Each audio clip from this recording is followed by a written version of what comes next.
نوری نەمر بەرجی شەشەم نووسینی مامۆستا محەممەد فەتحوڵڵا گولەن.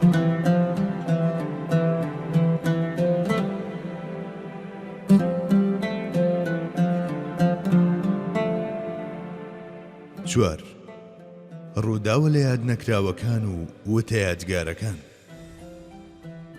پێغەمبەری پایەبەرز زۆر جار لە میانەی ڕووداوگەلێکی وەهادا و لە ژێر هەلومەرجێکی وەهادا گوفتاری دەفەرموو کە لە بەرنەکردنی ئەو وتانەی بەسترا بوونەوە بەو ڕووداوانەوە و لە بیرچوونەوەیان پاش لە بەرکردنیان شتێکی نەگونجاو و ڕێتێ نەچوو بوو.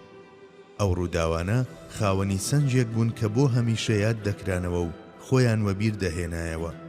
هەر جارێکیش وەبیر بەهات نایەتەوە ئەو وتانەش دەهاتنەوە یادگە کە بەو بۆنەیەوە وترابوون. ئێستاش با چەند نمونەیەک دەربارەی ئەم بابەتە بخەینە ڕوو. 1. عوسمانی کوڕی مەضعون کە برای معنەوی پێغەمبەری خودا بوو کۆچی دوایی کردبوو. پێغەمبەری خوا صلی الله علیه وسلم بۆ هیچ مردوویەک زۆر نەدەگریا، بەڵام هەر وەک حەزرەتی حەمزە بۆ عوسمانی کوڕی مەضعونیش زۆر گریا، تەنانەت تا ئەو ڕادەیە کە دەکرێت بوترێت تەرمی ئەو پێش ئەوەی بە ئەو بشۆردرێت. ئەو صلی الله علیه وسلم بە فرمێسکەکانی خۆی کە لە ئاوی کەوسەری بەهەشت بەنرخترن ئەوی شۆردەوە و لە هەمان کاتدا دانەویەوە و ناوچەوانی ماچ کرد. لەو کاتەدا کە ئومولەعەلای هاوسەری عوسمان هەموو ئەمانەی بینی وتی: ڕەحمەتی خوات لێبێت ئەی باوکی سایب، من بۆ تۆ شەهادەت دەدەم کە خوای گەورە ڕێزی لێگرتوویت. لێرەدا پێغەمبەر صلی الله علیه وسلم یەکسەر ڕەنجی ڕوخساری گۆڕا و ڕووی کردە ئەو خانمە و پێی فەرموو: تۆ لەکوێ دەزانی کە خوای گەورە ڕێزی لێگرتووە؟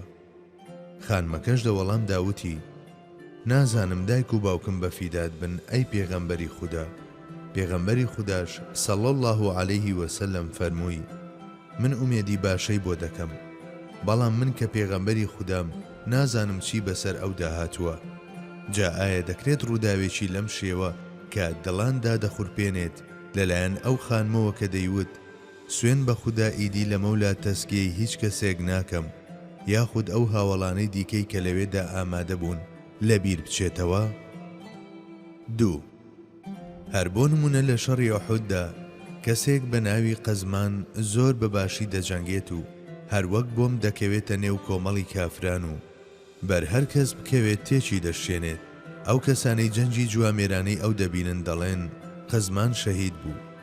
لە بەرامبەر ئەوە سەروەرمان صلی الله علیه وسلم دەفەرموێت: نەخێر، ئەو لە دۆزەخدایە. پاشماوەیە کەسێک کە لە لای قەزمانەوە دێت و خۆکوشتنی ئەوی بەهۆی برینەکانیەوە بینیوە دەڵێت: گوێم لێ بوو قەزمان دەیوت من لەبەر ئاین نەجەنگاوم، بەڵکو لەبەر شکۆی هۆزەکەم جەنگاوم. بەم شێوەیەش پشتی پەردەی ڕووداوەکە بۆ هەمان ڕوون بوویەوە. جا ئایا دەکرێت کە یادی ئوحود کرایەوە ئەم ڕووداوە و ئەو وتەیەی سەروەرمان بە بۆنەی ئەم ڕووداوەوە کە فەرموو بووی: إن الله ليؤيد هذا الدين بالرجل الفاجر. خوای گەورە دینی خۆی بە کەسانی خراپەکاریش سەردەخات نەیەتەوەیات. 3. ئەمیری باوەڕداران خەلیفەی ڕووی زەمین عومەری کوڕی خەتاب دەجێڕێتەوە و دەڵێت: لما كان يوم خيبر أقبل نفر من صحابة النبي صلى الله عليه وسلم فقالوا فلان شهيد فلان شهيد، حتى مروا على رجل فقالوا فلان شهيد، فقال رسول الله صلى الله عليه وسلم: كلا، إني رأيته في النار في بردة غلها أو عباءة. ثم قال رسول الله صلى الله عليه وسلم: يا ابن الخطاب، اذهب فنادي في الناس أنه لا يدخل الجنة إلا المؤمنون. قال: فخرجت فناديت: ألا إنه لا يدخل الجنة إلا المؤمنون. لە ڕۆژی خەیبەردا چەند کەسێک لە هاوڵانی پێغەمبەری خودا صلی الله علیه وسلم هاتنە لای پێغەمبەری خودا و وتیان: فڵان و فڵان شەهید بوون. پاشان ڕۆیشتن تا گەیشتن بە کەسێک کە لە زەویدا کەوتبوو، وتیان فڵان کەس شەهید بووە. لەوێدا پێغەمبەری خودا فەرمووی: نەخێر، من ئەوم لە نێوان ئاگردا بینی بەهۆی ئەو عەبا غەنیمەتەی پێشدا بەشکردنی غەنیمەت هەڵیگرت بوو. پاشانیش فەرمووی: ئەی کوڕی خەتاب، بڕۆرە نێو خەڵک و بانگ بدە و بڵێ جگە لە باوەڕداران ئەوانەی نوێنەری ئیمان و ئەمنیەتن کەسانی دی ناچنە نێو بەهەشت. بەڵێ، جاکاتێک ناوی شەهید برابێت و باسی خەیبەر کرابێت و دەربارەی غەنیمەت گفتوگۆ کرابێت و پەسنی کەسانی بەهەشتی ڕێز کرابێت، لە هەموو ئەمانەدا ئایا دەکرێت هاوڵان ئەم ڕووداوە و ئەو فەرمودە پیرۆزەیان بیر نەهات بێتەوە کە بەم بۆنێوە وتراوە؟ بەڵێ، فەرمودە پیرۆزەکان و ئەو حەقیقەتە قودسیانەی لە سوننەتدان لە ڕێگەی ڕووداوەکانەوە وەها لە بیر و ڕۆحەکاندا دەنەخشێنران کە پاش چەندین ساڵ هێشتاش ڕێیتێ نەدەچوو لە یاددا بسڕێنەوە.